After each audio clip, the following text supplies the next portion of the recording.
Hi everyone, welcome to the Whiteleyverse with me, Connor Whiteley, for another daily story with a chapter from one of my novellas.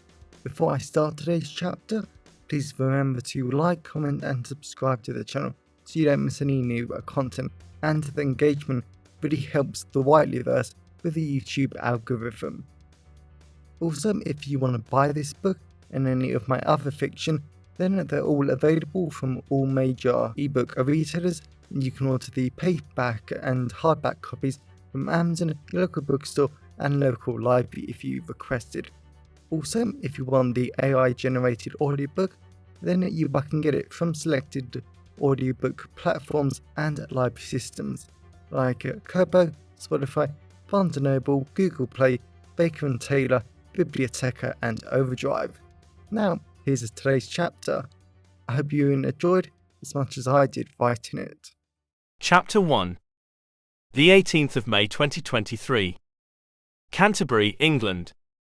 Ben Hamilton was so damn relieved as he sat down on the warm wooden picnic table in the middle of the immense green field of Kent University, because he was finally done with his university exams, and he was now done with university.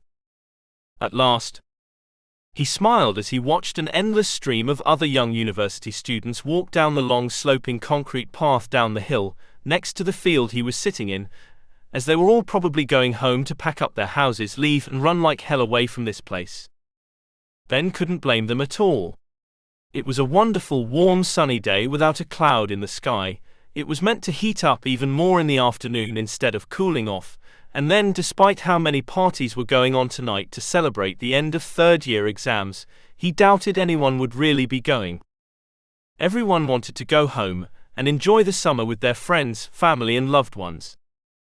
Ben looked up at the massive white brick building at the top of the field that was dishing out great lunch, incredible milkshakes, and the most delightful little vegan cupcakes he had ever had.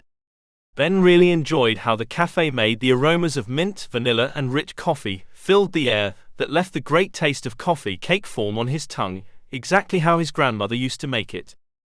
Yet Ben was just glad to see his three best friends in the entire world walk down towards him. He hadn't really seen Liz, Hunter and Caleb today. They hadn't met up for the exam because they were all panicking, they hadn't met up last night because they were all revising for the exam, and he hadn't seen them for a few days. Especially with Hunter having girlfriend problems. Ben seriously felt sorry for him because dating problems were the last thing a student needed to worry about just before exams. And Ben couldn't exactly say he liked Hunter's girlfriend anyway. She didn't exactly treat him too well and she was just foul. Ben smiled at Hunter as he came over.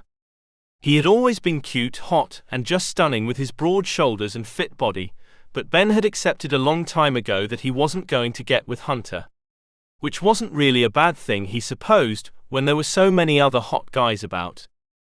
Caleb hugged Ben quickly before he sat next to him. Ben had to admit Caleb looked great in his jeans, white shirt and tan shoes that made him look incredible with his extreme height.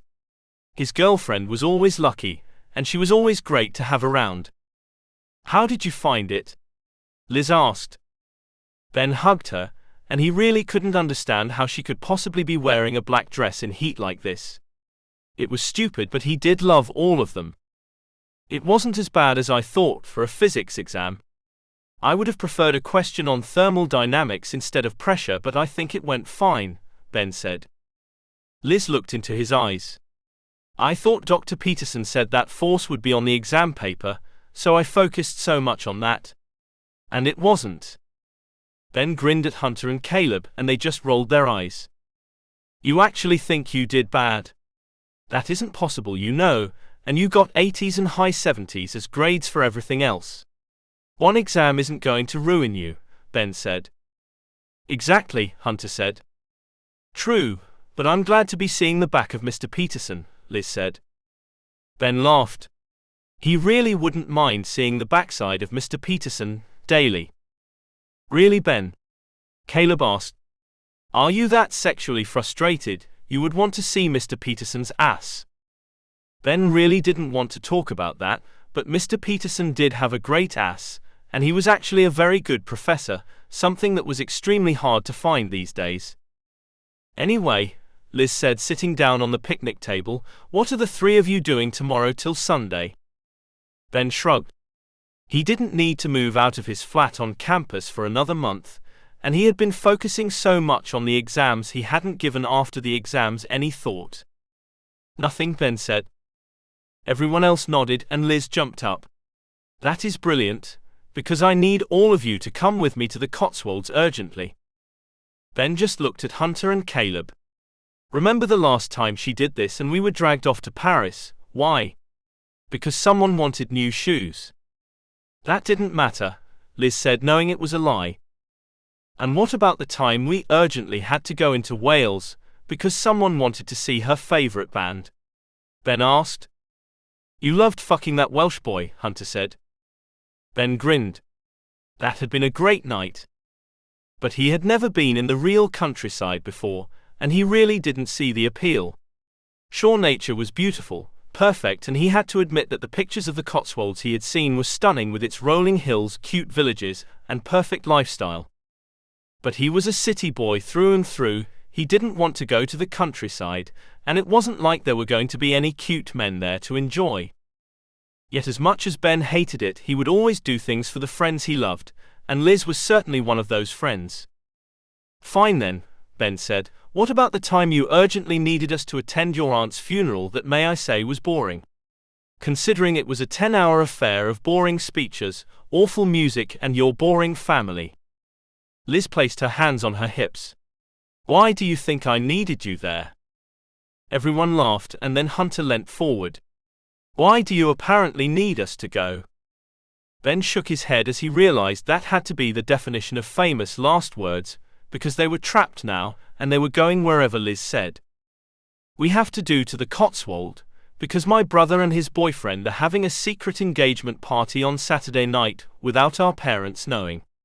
It's us lot, my brother and his boyfriend and their friends, and my sister's going to be there too."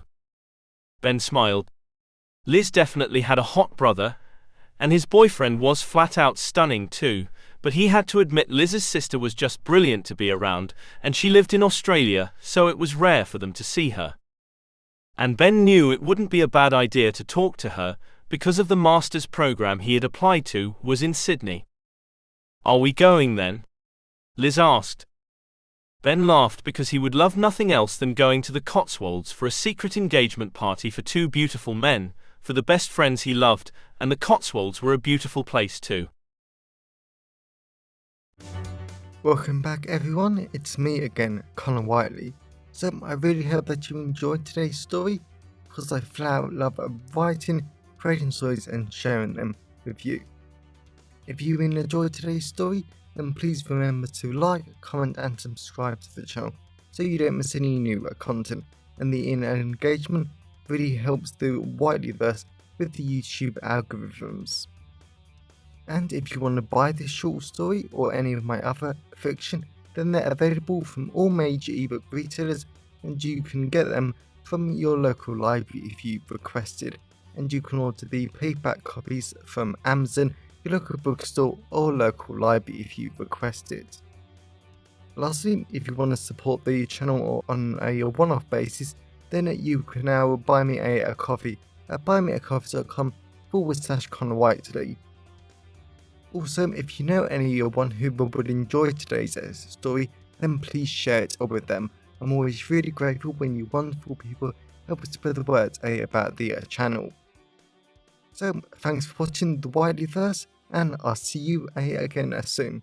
Have a great day, everyone.